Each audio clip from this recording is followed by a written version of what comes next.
First tonight, Russian forces have launched new missile strikes at targets near Odessa days after an attack on the strategic port city.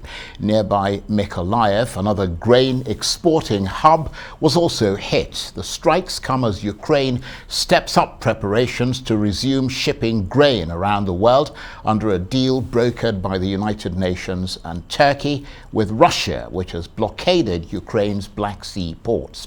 In a moment, we'll be live in Lviv, but first, Arise News chief correspondent John Cookson has this report. Russia insists it never targets civilian areas, and yet this was the aftermath of Moscow's airstrike on Zatoka, a beach resort on the Black Sea, 18 kilometers southeast from the port city of Odessa. Incredibly, given the destruction, there were no reported deaths.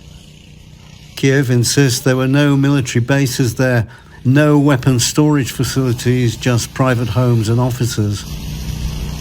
The Russians will be held accountable, insists Ukraine's President Zelensky. This latest cruise missile strike comes days after an attack on nearby Odessa, calling into question the deal to resume exports of grain. But that agreement still seems to be intact tonight.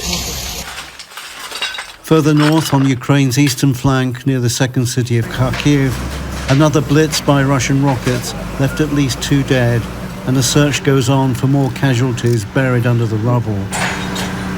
Russian forces were pushed out of Kharkiv earlier in the conflict. Now President Putin has ordered a fresh assault, and these images are an indication of the intensity of the campaign. As for the people of Kharkiv, many are refusing to leave despite the obvious dangers. 59-year-old Tamata Abakova has been living in her apartment badly damaged by shelling in late March. She said, "I won't abandon my home. We've been here since 1968. It was my parents' flat. I'll never leave." And so the bombing and shelling of Ukrainian cities is relentless in this war of attrition, and no sign of peace talks. The time's not right, said one Moscow official. John Cookson, Arise News.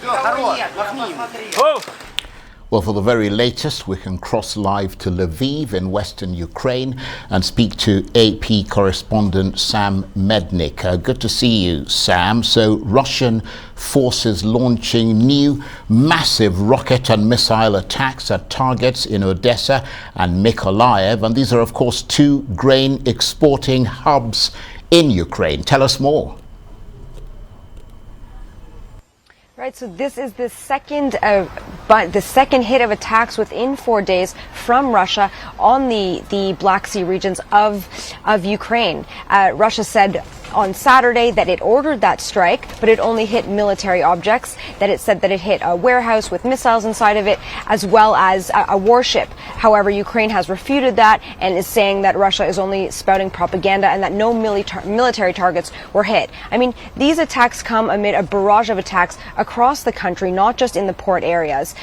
The Ukraine's president's office says that at least 3 people have been killed, 8 people have been injured within the last 24 hours. This includes the northeastern region of Kharkiv, as well as in the east, in Donetsk. On Monday, Associated Press reporters saw rescue workers trying to pull bodies from the rubble in a town outside of the Kharkiv region. The mayor there said that 12 missiles came down early Monday morning, and that the governor of Kharkiv has said that Russia is targeting civilians and targeting civilian objects, hospitals, schools. The building that was hit was a cultural center. In the eastern region, attacks are continuing. Today, an oil depot was hit in the city of Donetsk. Yesterday, many other towns were hit, including in Bakhmut on the front line, where 5 houses were completely destroyed. That despite these attacks and the continued strikes, analysts say that Russia is only making small gains. And they say that this is largely attributed to the HIMARS missile systems provided by the United States that can fire missiles up to 80 kilometers and go behind Russian lines, and that these are having a really strong effect, positive effect for the Ukrainians. The Ukrainians agree and say that they've been really effective, and that they've managed to destroy 50 Russian munitions depots with these HIMARS. to talk, if we've got the time, a little bit more about these other attacks that you talked about across Ukraine, but just focusing on Odessa and Mykolaiv. I mean, these are grain exporting hubs. I mean, what do these attacks mean for opening the way for the resumption of grain exports? Well, despite these attacks, Ukraine says that the deal is going to move ahead, that they don't necessarily trust Russia, and analysts say that these strikes have made it hard to see how everyone's going to cooperate moving forward. But the United Nations and Turkey, who are pushing the deal forward, are urging the parties to collaborate and make sure that they fulfill their end of the agreement. So the deal is going forward. Ukraine's government said that exports could start as early as this week. And the way it will work is that there will be a caravan of ships that will take the grains out of the ports. The deal doesn't require the complete demining of the Black Sea, and that the grain will be escorted by Ukrainian rescue vessels. An authority in Odessa who works with the agriculture ministry says that all 3 ports will be used. The aim is to get 3 million tons of grains out of the country. Ukraine usually exports 5 million tons of grains from its ports. This is pre-February, pre the invasion. Before the invasion, Ukraine was one of the world's largest exporters of grains, sunflower oil, as well as corn. Last year, the World Food Program said it exported some 51 million tons of grains, but now it's exported a fraction of that. And so the goal is to really get these grains out as soon as possible. And the World Food Program, I spoke to the head of the World Food Program in Ukraine today. He said that he's optimistic about this deal, but the export will really depend on inline logistics within the country, as well as supply lines and the availability of fuel, all of which he says has been really badly damaged because of this war. And beyond grain exports, Sam, some analysts believe that Russia has its sights set on Odessa because it wants to seize Ukraine's southwestern coast and cut the country off from the sea. Is that credible analysis? Odessa would be a big prize for Russia. And analysts say that this has been something that they have wanted to get since the very beginning. At the very beginning of the invasion, we saw lots of attacks on Odessa, but also on the town beside Odessa, Mykolaiv. Mykolaiv has been badly hit, and that is because in order to get to Odessa, Russia needs to take Mykolaiv first. And so that has been something that has been part of the strategy since the beginning, according to analysts, and according to the continuous attacks on Mykolaiv.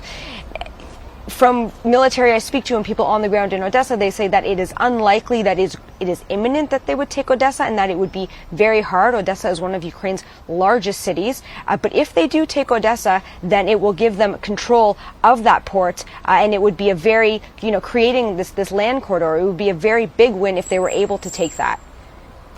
And what's the latest on the fighting in the Donbass region? You touched briefly on what was going on in the east. I mean, has it bogged down into a sort of stalemate, or is one side or the other gaining ground? According to, the Washington-based think tank, the Institute for the Study of War, they have said that despite all of these attacks by Russia, they have made little gains in the Donbass region, that they are taking very small territory day after day, and that it's grinding, and that essentially they haven't really taken very much since they took Lysychansk several weeks ago. Right now they're focusing on this town of Bakhmut, which is on the front lines. However, analysts say that they really haven't made headway on that front, and this is largely because of these HIMARS rocket launchers that really have a really strong impact. The think tank said that if they look at the imagery of the Donbass, the front line, that they see less heat anomalies along that front line of the Donbass, which indicates that there's been less attacks by Russia, and they are attributing this to the HIMARS. So it's pretty much everyone's grinding in right now on the east, but not a lot of gains have been made by Russia, according to analysts. Sam, thank you very much indeed for your reporting there. AP correspondent Sam Mednick talking to us there from Lviv, which is in Western Ukraine.